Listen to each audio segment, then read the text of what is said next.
4 or 5 millimeters is considered a significant COCR discrepancy, a significant functional malocclusion.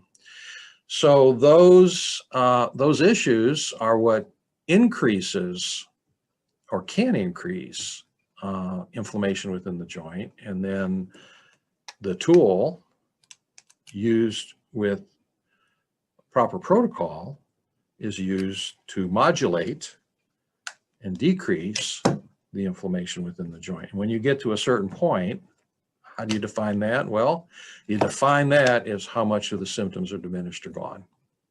And when you get to a certain point where a certain degree of the symptoms are diminished or gone, you've won the battle. You're done. Unless you have a recurrence, which can happen in many cases. Some of the ones that are most obvious is the patient quits wearing the device. I've seen that. I had a patient not too long ago come in. She had symptoms again. I hadn't seen her for, I believe it was 4 years. I had seen her for 4 years. She was having symptoms again. She's sitting in my office. Patients are invited in my office to come back, no charge, if they ever have any problems again. She's sitting in my office saying, I'm having problems again. I said, well, I'm sorry to hear that. So have you been wearing your splint at night like you're supposed to? Oh, no, I haven't worn my splint in years. It's like,